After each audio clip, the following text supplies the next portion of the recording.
Bonjour à tous, bienvenue sur donc le podcast de Diapason. Et aujourd'hui, j'ai le plaisir d'accueillir Keitakanjin Rafitousson, directrice exécutive chez Transparency International Madagascar.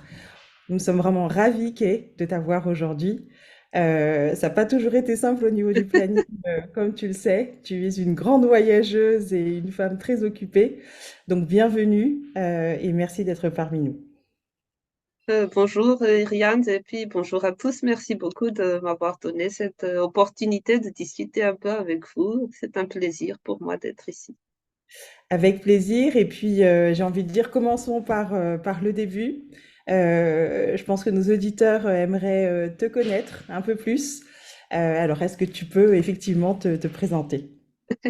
D'accord. Bon, je m'appelle Kieta Kanjina, mais tout le monde m'appelle Kie. Je suis mariée, j'ai 4 enfants et 2 chats. J'adore les études. J'ai un doctorat en sciences politiques et un autre en sociologie appliquée au développement. Je travaille actuellement en tant que directrice exécutive de Transparency International à Madagascar. Ça fait 5 ans. Et puis, en novembre dernier, j'ai été élue comme vice-chair, donc vice-présidente mondiale de ce mouvement qui est actif dans 110 pays. Donc, voilà un peu pour faire court, quoi. Mais effectivement, là, tu fais court, mais c'est le début, c'est normal. Euh, Là, c'est effectivement ta fonction actuelle, hein, cette fonction chez Oui. Transparency International, et en même temps, tu as déjà un itinéraire, j'ai envie de dire, avec plein d'initiatives, euh, Mhm. et notamment d'abord sur la partie associative. Je suis allée un petit peu faire mes recherches, mes homework, mes devoirs. Et j'avais croisé notamment des initiatives autour de Wake Up Madagascar et de WYTD, enfin YTD. Et je voulais un petit peu retourner sur ces initiatives-là que tu as eues. Qu'est-ce Hmm. qui t'a fait que? Qu'est-ce qui t'a fait engager ou qu'est-ce qui t'a lancé en tout cas dans cette partie-là, qui on va dire plus le côté associatif peut-être, mais Hmm. voilà, en Ok. plus. Donc, moi, déjà, il faut comprendre que j'ai été active dans ce milieu, l'associatif, l'activisme et tout, depuis le lycée, hein. J'ai étudié au collège Saint-Michel à Amparbé. Et Oui. je crois que je dois beaucoup de cette passion pour l'engagement aux jésuites, parce que bon, D'accord. c'est un courant de pensée qui m'influence, la quête de Oui. la justice sociale et tout ça. J'avais Oui. continué par la suite à l'Université catholique de Madagascar et jusqu'à maintenant, je suis très engagée avec les jésuites, notamment au centre Arupé Madagascar. Donc, D'accord. ça, c'était un peu pour le background, si tu veux. Oui. Mais donc, cet engagement a pris plusieurs formes au fil des années, ne s'est jamais arrêté, hein, en parallèle avec mes études, ma vie professionnelle, etc. Donc, comme hier, le 9 décembre, j'ai célébré mon anniversaire. C'était aussi la journée mondiale contre la Ah, corruption. contrôlante, oui, tout à fait. Donc, ça fait un bail maintenant, ça fait plusieurs décennies que je suis engagée. Ouais. Et à un certain moment, j'ai fondé plusieurs initiatives avec des amis qui sont aussi engagés que moi, des jeunes malgaches qui avaient besoin, envie de faire bouger des choses, quoi. Et Oui. parmi ces initiatives, il y a eu notamment l'association Liberty 32, tout simplement D'accord. parce qu'on était 32.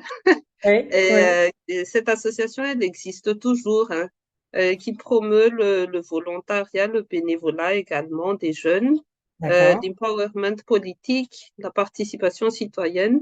Et puis, il y a exactement 10 ans d'ailleurs, Wake Up Madagascar, qui s'était construit dans une période trouble pour le pays, puisque c'était suite au coup d'État de 2009, on était au Oui, plus bas. Donc, l'idée, c'était vraiment ce besoin de réveiller les Malgaches de leur léthargie en disant, eh, mais les gens, c'est pas normal, tout ça, il faut faire oui. quelque chose. Donc, on voulait faire quelque chose et on a fait quelque chose. Parmi les choses qu'on a faites, c'était surtout l'importance de rappeler aux citoyens tout simplement qu'ils ont le pouvoir de changer les choses et qu'il y a Oui, des manières de s'exprimer de façon non violente et de façon créative aussi. Donc, on a essayé d'impulser un peu tout ça. Euh, Cette philosophie, elle existe encore aujourd'hui, même si, voilà, on voit qu'à Madagascar, les libertés sont de plus en plus muselées. C'est le moment ou jamais de, voilà, de rentrer encore une fois dans Et- cet exercice. Il oui, faut être ingénieux, résister de façon intelligente. oui, Autre initiative, il y a aussi eu le projet Wild Women and Youth League for Democracy, qui a gagné un prix du département d'État américain. À un moment, c'était en 2012. oui, L'idée, c'était vraiment de former des jeunes et des femmes bénévoles pour observer les élections de sortie de crise à l'époque. oui, Euh, donc c'est aussi quelque chose qui est important pour moi. C'est vraiment cet engagement citoyen sans contrepartie. Quand on se rend compte qu'on a sa place dans la société, et qu'on doit obligatoirement faire quelque chose sans toujours être à la recherche voilà, de per diem ou de, je sais pas moi, de tout se monnaie aujourd'hui, oui, malheureusement. Hein. Donc, il faut oui, revenir pour moi à cette philosophie de bénévolat. Je oui, donne à mon pays parce que c'est mon pays et que si je veux que les choses s'améliorent, il faut que je commence par moi-même et oui, mon entourage, etc. Donc, partir de la petite échelle, chercher à faire un effet boule de neige, c'est un peu ça oui, le principe. oui, Et enfin, la dernière chose que j'aimerais mentionner, c'est qu'il y a aussi le programme LINA que j'ai créé oui, il y a quelques années, Learning Initiative Aiming at Nonviolent Actions. ok, Donc, c'était un peu la continuation de Wake Up Madagascar, mais vraiment focalisé sur un programme d'éducation civique euh, d'accord, à la résistance civile non violente, qui est ok, un concept qui avait été véhiculé notamment par Martin Luther King Jr. Ou d'autres résistants de par le monde. Hein. Moi, je oui, trouve, et nous aussi, on en a eu à Madagascar. Hein. C'est pas que ça a été inventé ailleurs. On a eu des résistants non violents et on gagnerait à apprendre un peu plus d'eux, quoi. Mais oui, voilà, je m'arrêterai là parce qu'il y a des initiatives, il y en a eu à l'appel et il y en aura encore oui, parce que oui, l'esprit créatif est toujours là et puis le contexte chez nous nécessite aussi plus de mobilisation. tout à fait, tout à fait. Et en gros, toutes ces initiatives-là, Liberty 32, Wake Up Madagascar, Lean, toutes ces initiatives aujourd'hui continuent de vivre en fait. Oui, Elles existent voilà, exactement. Et donc, on continue avec mes amis à jongler entre les lignes puisque chacun a aussi une vie professionnelle très chargée. téléchargées. Oui, On essaie de coupler tout ça de plusieurs façons, notamment en faisant des actions filigranes avec nos oui, propres engagements.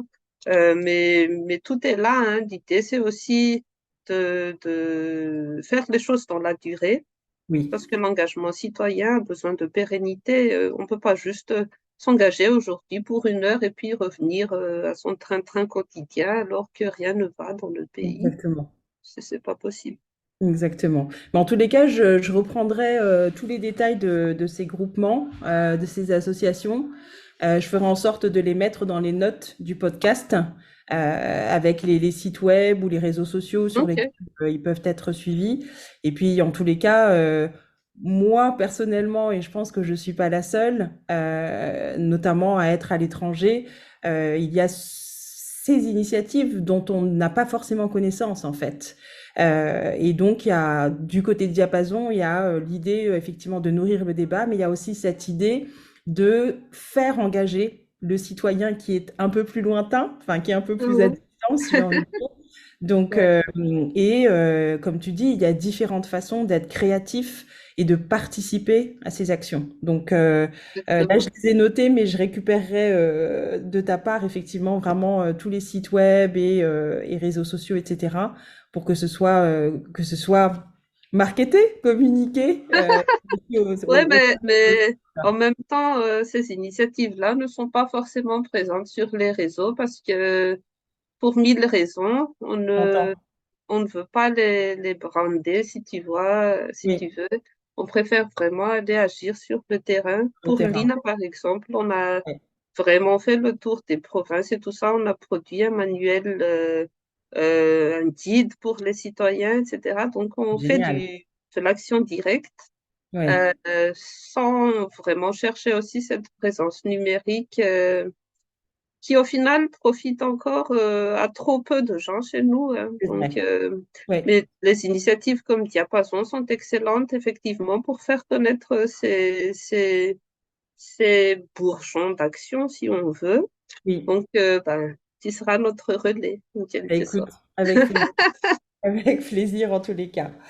Alors effectivement, là, on est parti sur ton univers associatif, sur cet engagement donc de long terme. C'est toujours en tout cas avec joie que moi j'entends le fait que il y ait des citoyens, des gens comme toi qui, dès le plus jeune âge, finalement, commencent. Et là, on voit aussi l'importance de l'éducation, on voit l'importance de l'écosystème dans lequel on évolue, qui fait que voilà, on est entraîné dans un certain nombre d'orientations avec des principes et des valeurs fortes. Justement, si on va un tout petit peu plus loin sur le passé, la Kay un peu plus petite, encore plus jeune, la Kay enfant, quels étaient ses rêves, ses aspirations, justement, quelles sont peut-être les valeurs que tes parents t'ont inculquées? Qu'est-ce que toi, tu as gardé, retenu de cette enfance qui peut-être continue à te porter aujourd'hui, si tu veux nous en parler? Mhm. Ok, déjà pour l'info, je suis une personne très introvertie malgré les apparences. Et donc mon enfance, je l'ai passée un peu dans une bulle avec mes chats et mes livres. Déjà, les Et chats. chose que je continue aujourd'hui, hein. J'ai besoin de me déconnecter un peu de tout ce qu'il y a et de me retrouver avec moi-même de temps en temps de cette façon. Oui, Mais ce que j'ai aussi retenu de mon enfance, c'est le sens de l'effort de la part de mes parents oui, et l'amour du travail bien fait, le souci du détail, le perfectionnisme et l'engagement, tout simplement. mm, Euh, Moi, j'ai perdu mon père à 11 ans. Donc, c'était quelque chose voilà, d'assez fulgurant pour un enfant de se retrouver sans père à un si jeune âge, hein. Mais jeune. donc, ma mère a pris le relais pour nous élever, mon frère et moi, avec beaucoup de rigueur, dans le sens positif du terme, Oui, c'est-à-dire qu'il faut travailler et bien oui, travailler parce qu'il n'y aura pas de miracle, hein.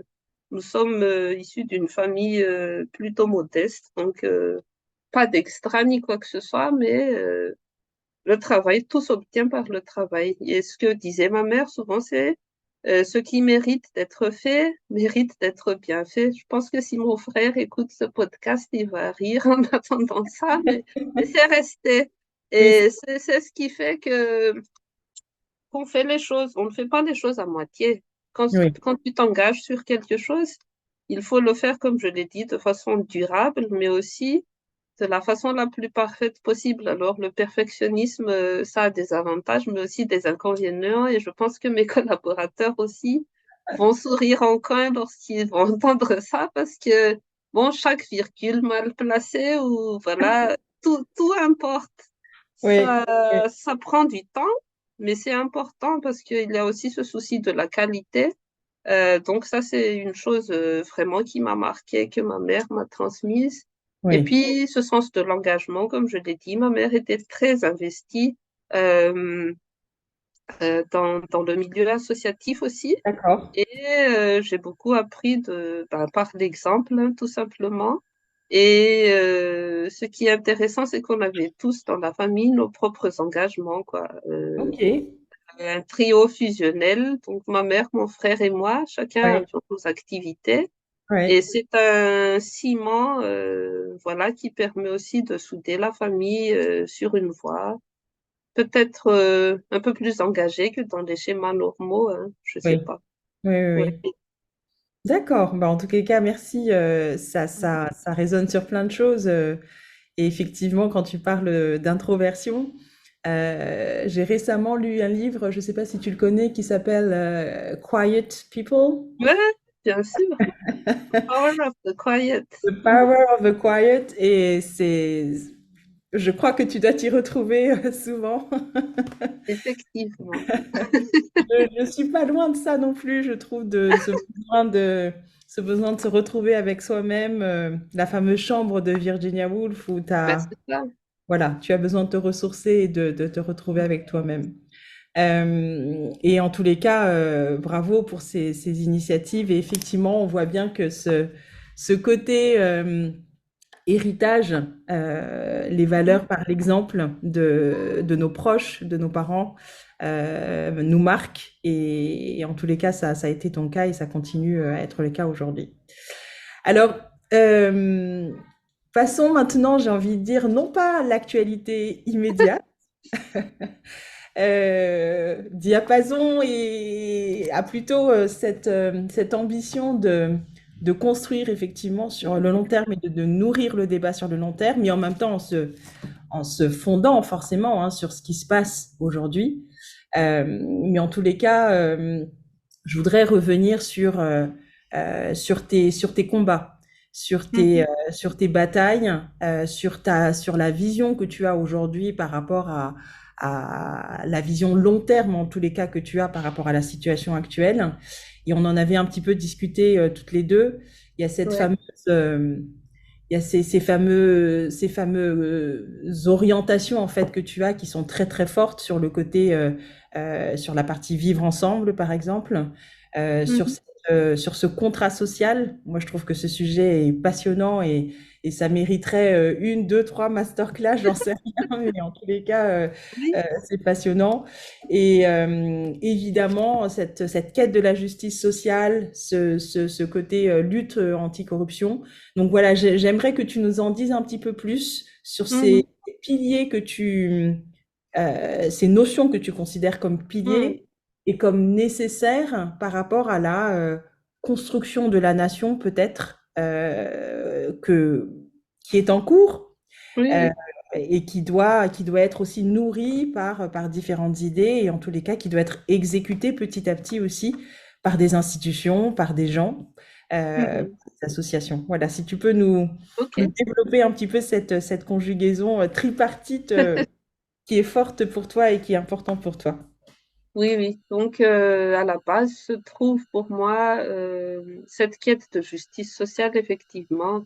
Qu'est-ce que c'est? C'est simplement le fait d'assurer que dans une société, personne ne se trouve marginalisé, qu'on ait tous, voilà, accès au moins aux services sociaux de base. Donc ça, c'est un peu la conjugaison d'une philosophie politique, mais aussi d'un fil de pensée très jésuite, mais aussi tout simplement humain et qui se retrouve après dans tous les indicateurs actuels, si on parle des SDGs par exemple, enfin les ODD. Oui, La philosophie, c'est d'accéder à cette justice sociale-là. Donc tout ça se conjugue un peu. Et ceci par rapport aux inégalités, aux injustices qu'on voit dans la société malgache. Le fossé se creuse de plus en plus entre les plus pauvres et les très riches.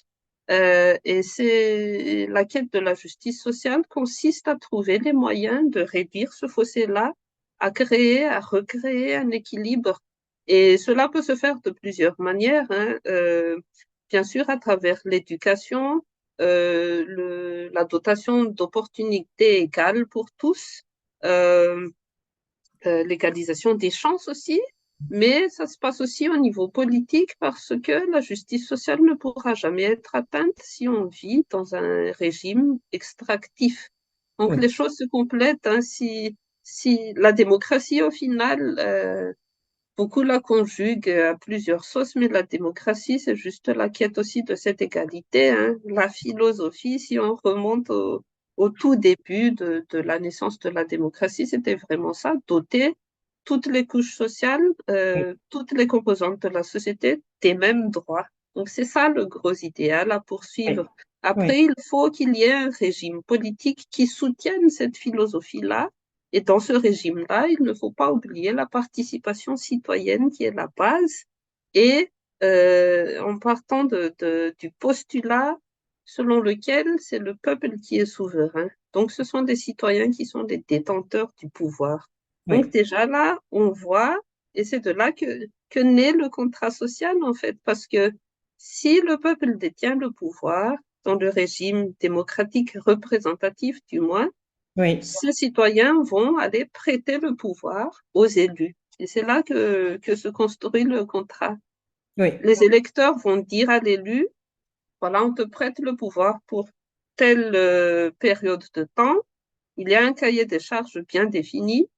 L'objectif, c'est que tu exerces ce pouvoir pour bénéficier au grand nombre, pour aller dans le sens de la justice sociale. C'est ça le oui, contrat social.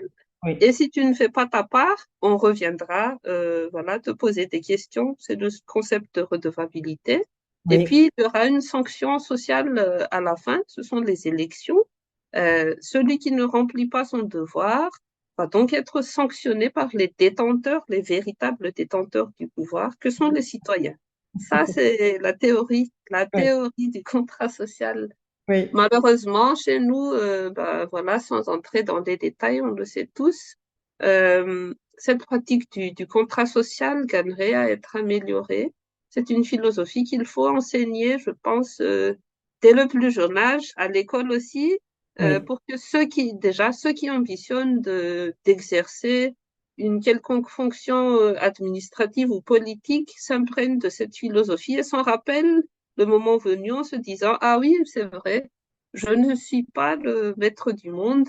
On m'a prêté ce pouvoir et je suis redevable envers oui, ceux qui m'ont élu. Et de oui, l'autre côté, les électeurs, les citoyens vont aussi se rappeler qu'ils sont des détenteurs du pouvoir, chose qui chez nous, ce sentiment n'existe pas parce qu'on est habitué à être des sujets plus que des citoyens. On oui, doit obéir à ceci. Voilà, on n'a pas notre mot à dire, etc. Il faut vraiment briser cette chape de plomb qui nous maintient dans un état continu d'asservissement. oui, Voilà la notion de contrat social appliqué dans la réalité, je dirais, oui, mais oui, ça ne peut pas fonctionner non plus si on ne vit pas dans des principes d'intégrité, de transparence et de redevabilité à tous les niveaux. Et ça, ce sont les antidotes justement de la corruption. Et je pense que la corruption empêche bien des choses, hein. Tous les efforts de développement, d'égalisation des chances, voilà, d'égales opportunités sont sapés par la corruption. ben Et oui, ce qui est triste et très inquiétant, c'est que la corruption est de plus en plus banalisée dans notre société. Les gens se disent, ouais, mais c'est la façon la plus rapide de faire les choses. Ça a été institutionnalisé comme ça.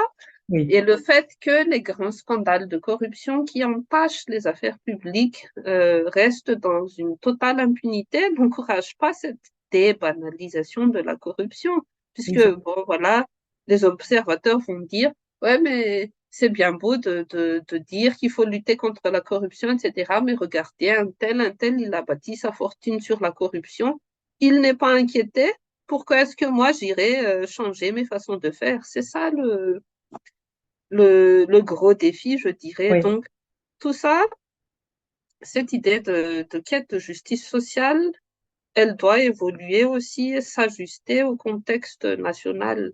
Et ce contexte-là, chez nous, c'est que nous sommes un gros patchwork, encore inachevé, je dirais. On est oui, une mosaïque de populations différentes, aux origines différentes, aux mœurs, aux cultures différentes. Même nos langues sont différentes, hein. C'est une richesse.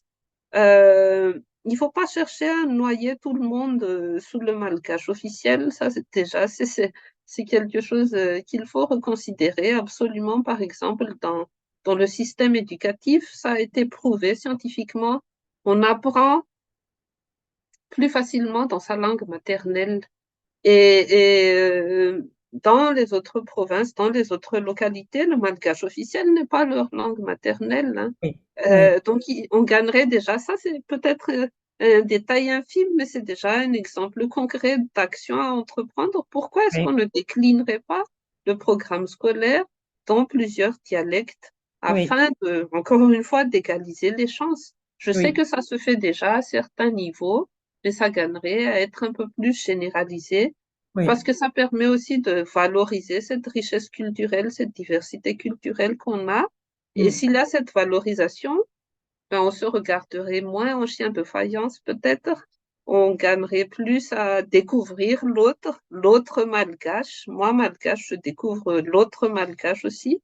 Et on construit quelque chose ensemble, parce que je pense que c'est une pièce manquante de ce tableau qu'on essaie de peindre collectivement aujourd'hui. Oui, On ne se donne pas assez la main et ça facilite les clivages qui existent déjà et les renforce.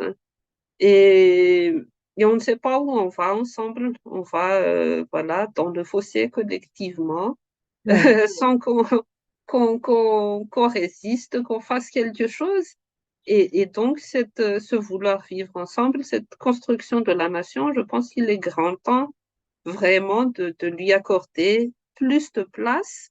Et ça peut se refléter dans la fabrique politique.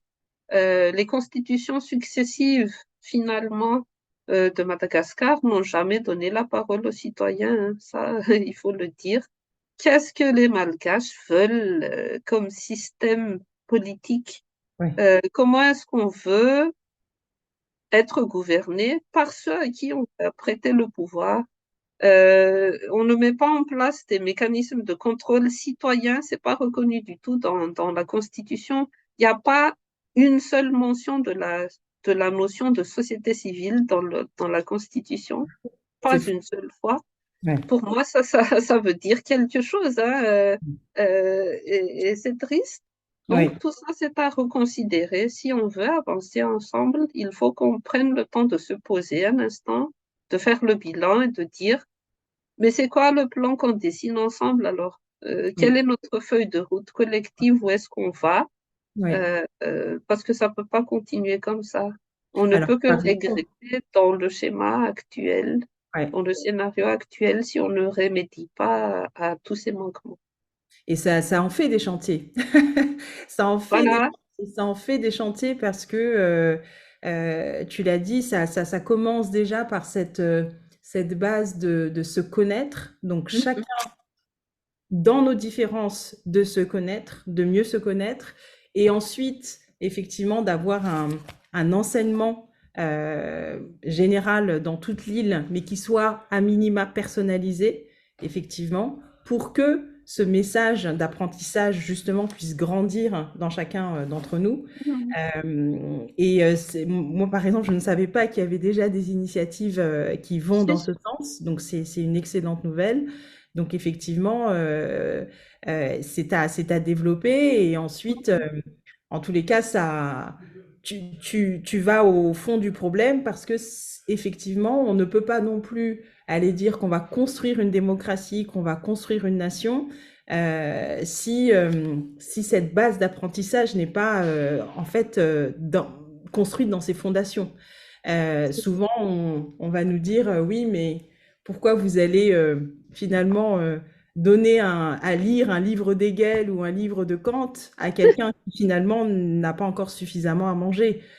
Et effectivement, le problème, il est aussi là sur cette partie d'égalisation des chances, comme Mhm.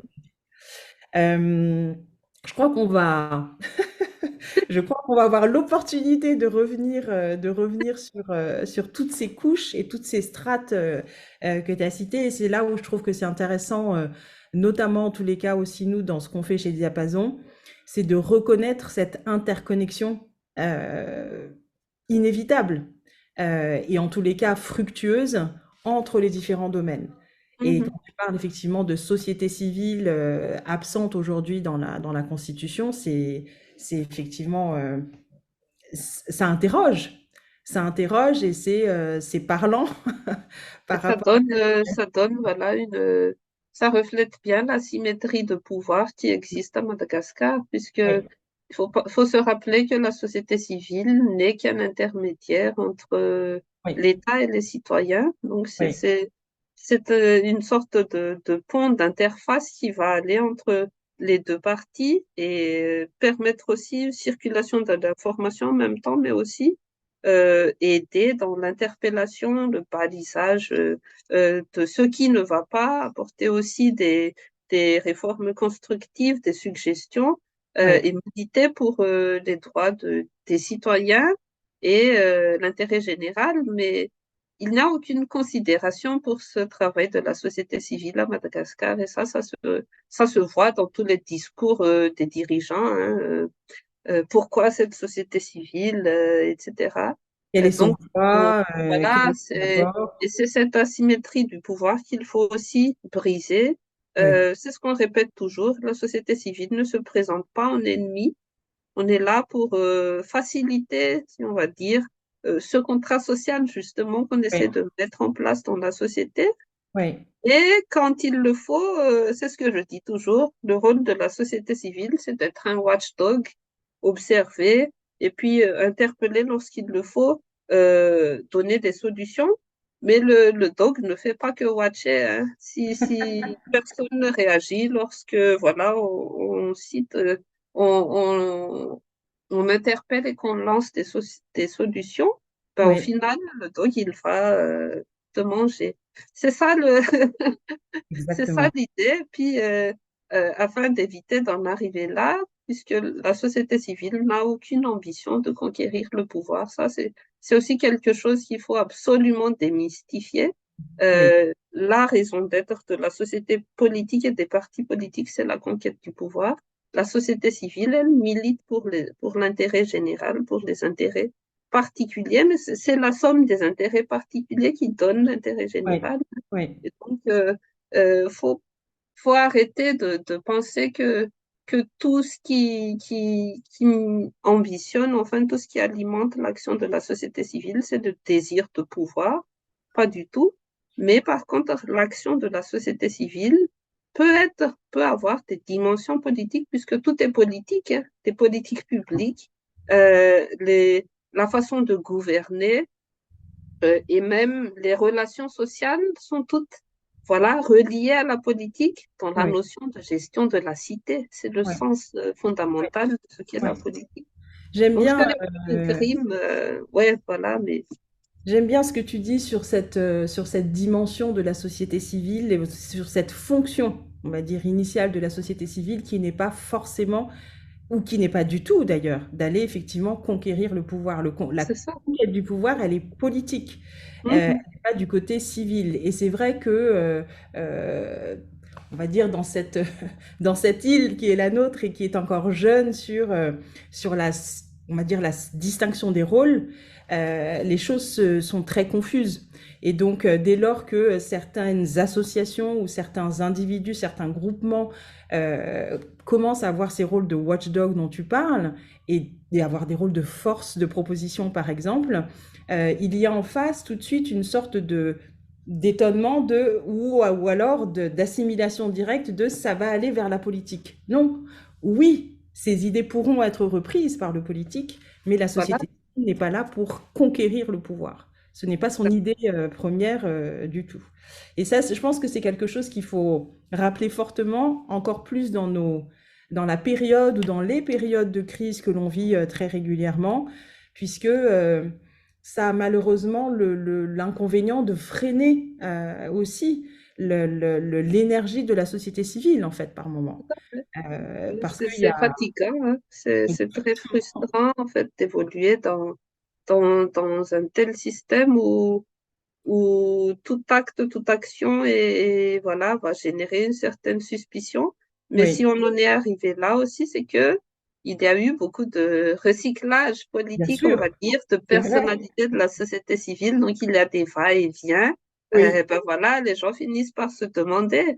Et c'est pour ça que moi, personnellement, je dis toujours, il faut choisir son camp dans la vie. oui, Soit vous voulez faire de la politique, ok, ce n'est pas un défaut, mais faites-le dans les normes. oui, Apprenez à faire de la politique et oui, faites-le avec des balises, dans le respect de la loi, sans corruption, etc.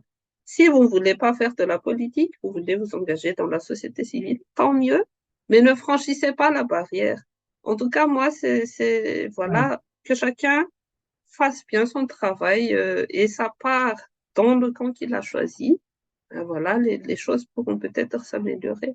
Ouais, il y a vraiment effectivement cette notion d'équilibre entre les deux qui sont nécessaires pour se construire en tant que pays, en tant que nation et dans la notion du contrat social que tu citais tout à l'heure. Et c'est vrai que c'est à rappeler. C'est à rappeler sur le fait que il y a vraiment une séparation nette. Et c'est aussi un des problèmes chez nous, c'est que à Madagascar, la fonction, il y a eu, comme tu dis, des va-et-vient. Et on va dire, la fonction politique en elle-même, elle a été complètement dénaturée. Euh, Puisque Oui, c'est souvent, peu de le dire. la fonction politique chez nous est devenue une source de revenus, tout simplement. Voilà. Ça. Et non pas une ambition d'aller effectivement changer les choses. Euh, voilà, on pourrait encore continuer très longtemps sur ces sujets Oui, et on va le faire, hein, puisqu'on va le faire par différents moyens, par différents biais et encore ravi de t'avoir eu. Euh, Là, je voudrais, tu vois, revenir sur un petit peu une sorte de crible, ou en tout cas, il y a des questions ouais. euh, que nos auditeurs, à mon avis, se posent. En tout cas, moi, je me les pose et du coup, sur ce podcast, j'aimerais effectivement te les adresser. Par exemple, je dirais s'il y a, je sais pas, une citation, un livre, des livres, un film, quelque chose qui aujourd'hui te guide, t'éclaire, et ça peut être au pluriel, hein, évidemment, parce que c'est souvent au pluriel d'ailleurs, et comme tu l'as dit au début, tu adores les livres, donc je pense qu'il y en a quelques-uns. Lesquels tu aimerais nous partager et pourquoi? Ah, j'en ai beaucoup parce que bon, les livres, c'est tout mon univers, hein, mais autant être constructif. Il y a un livre que je pense chacun d'entre nous devrait lire. Ça s'appelle Why Nations Fail. Ça a été écrit par Robinson et Acemoglu. Donc, ce sont des professeurs d'économie. Oui, Acemoglu travaillait au MIT et Robinson, qui était déjà venu à Madagascar et que j'ai eu la chance de rencontrer à un moment. ouais, Euh, les professeurs d'économie et de Sciences Po, il enseigne à la Harris School of Public Policy de l'Université de Chicago. Donc, ouais, cet ouvrage, bon, le titre en français, c'est, je crois, Prospérité, puissance et pauvreté, d'accord. pourquoi certains pays réussissent mieux que d'autres. Oui, Ça a oui, été édité en 2012, hein, donc ça date un peu, mais c'est d'une actualité frappante lorsqu'on regarde Madagascar. ouais, Donc très simplement, je vais essayer de ouais, faire court. La question directrice du livre, c'est de savoir pourquoi certains pays sont plus pauvres que d'autres, oui, pourquoi certains prospèrent. Et les deux auteurs vont explorer trois théories d'accord, qui vont expliquer cette différence de prospérité. Donc, oui, ils avancent déjà l'hypothèse de la géographie. d'accord, Et dans la littérature, souvent, des habitants des pays tropicaux vont être présentés comme plus paresseux parce qu'ils vivent sous une chaleur accablante, etc. Donc, moins productifs, alors que les habitants du Nord, dans un climat plus tempéré ou même froid, sont plus productifs. Ça, c'est Montesquieu l'autre. avait déjà commencé avec la C'est théorie ça. des climats. Bah oui. Et après, il y a l'hypothèse de la culture qui suggère que la religion, en particulier les religions protestantes, conféraient une meilleure éthique du travail parce que le protestantisme est plus courant dans les pays industrialisés. Donc là, moi, en bonne catholique, ça me fait déjà tiquer et hérisser. Bonne catholique aussi. Mais c'est super intéressant. Et après, il y a la dernière hypothèse, c'est la théorie de l'ignorance, qui prétend que les pays en développement manqueraient de connaissances, qu'ils ne savent pas quelle politique stimulerait leurs économies.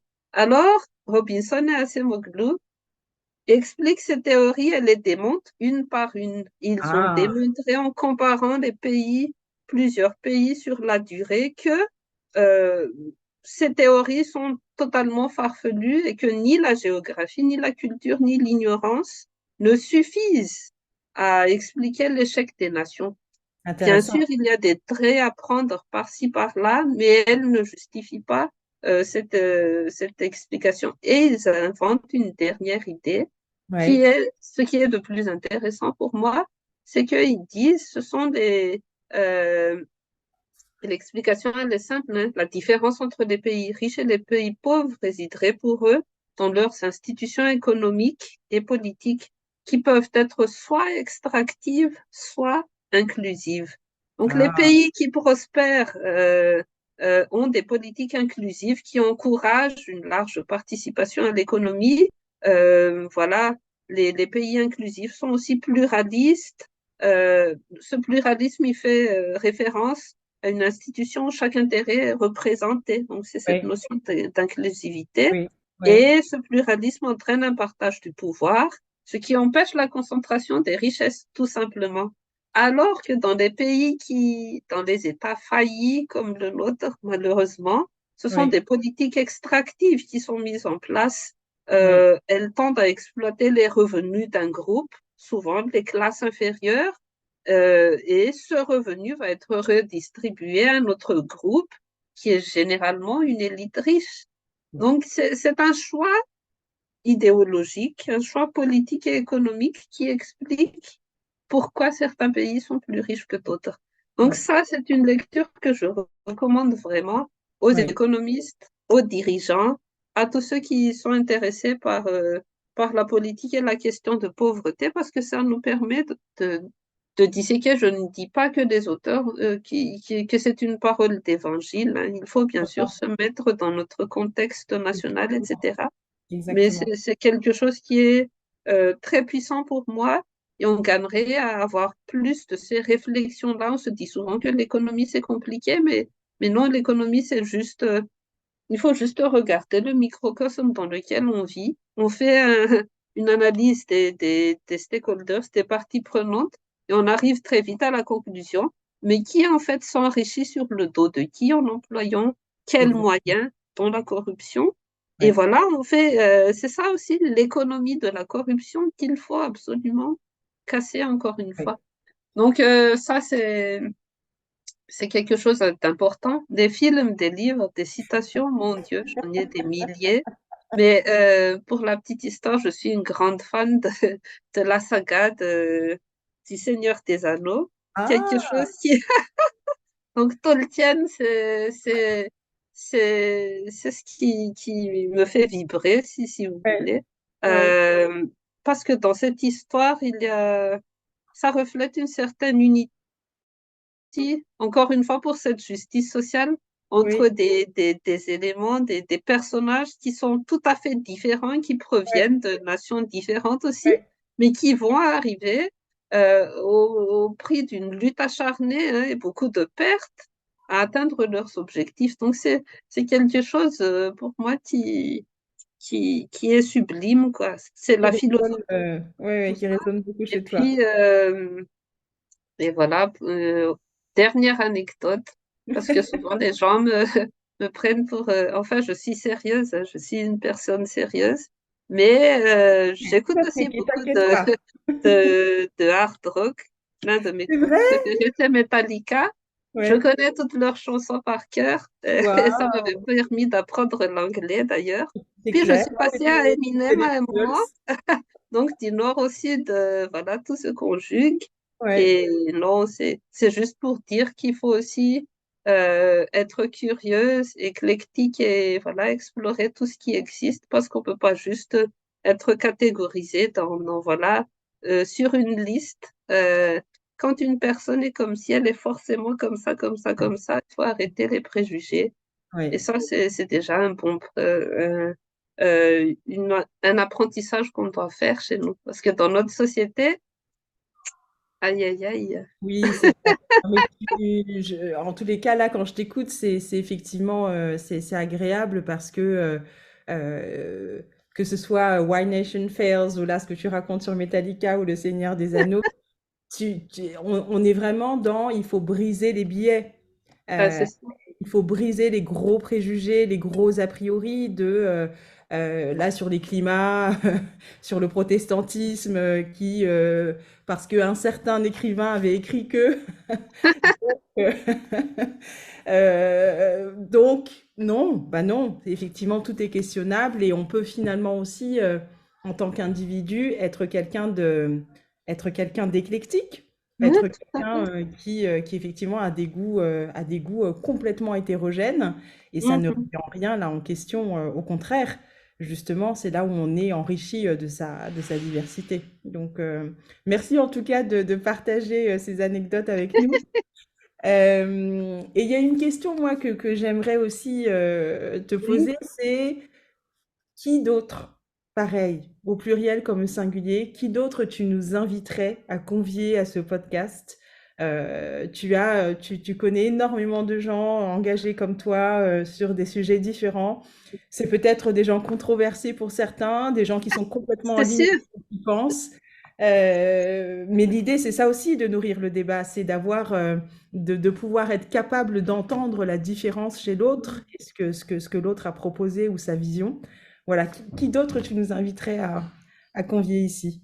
Oh, il y a toute une flopée de monde, hein, parce que à Madagascar, le tissu de la résistance aussi, culturelle, politique, voilà, citoyenne, existentielle, tout simplement, est composée Ouais, d'une multitude de figures. Les gens sont ouais, très actifs. Mais je pense par exemple à Monsieur Nzou, qui est un auteur euh, prolifique et dont la philosophie m'a toujours voilà, fascinée. J'ai pas tout compris, c'est désolée Nzou si tu pas m'entends, toujours. mais justement c'est cette incompréhension qui suscite la curiosité pour moi. Donc on a travaillé sur quelques projets.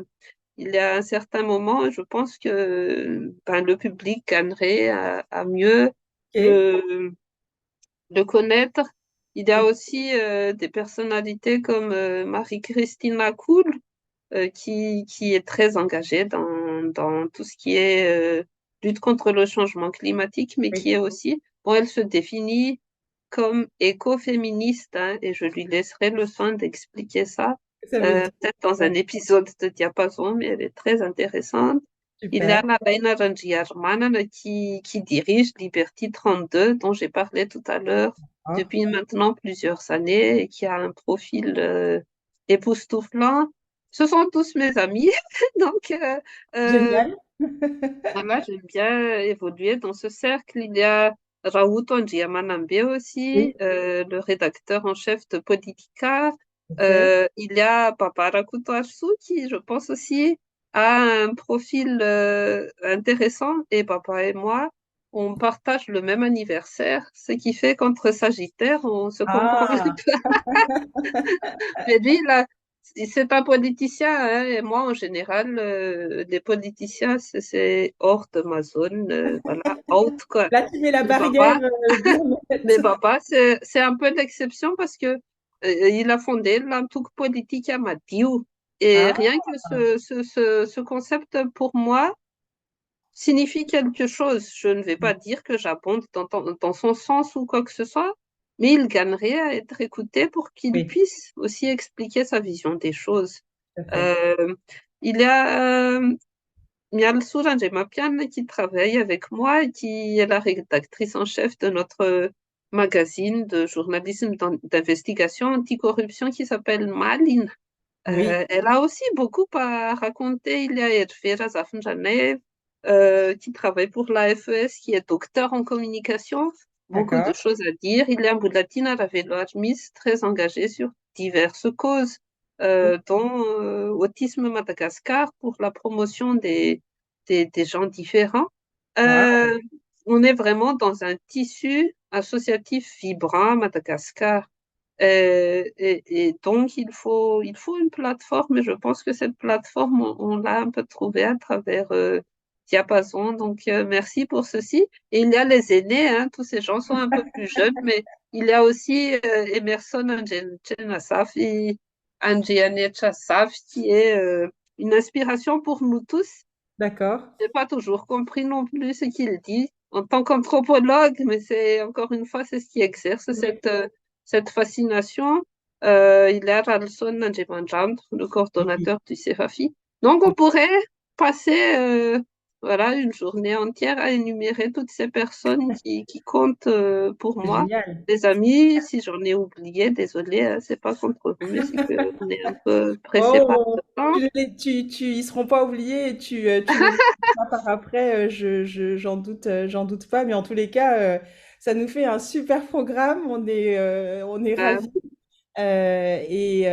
Indépendamment du programme, encore une fois, pour moi, en tous les cas, je trouve que c'est agréable, c'est étonnant qu'on il gagne à être connu, effectivement, parce que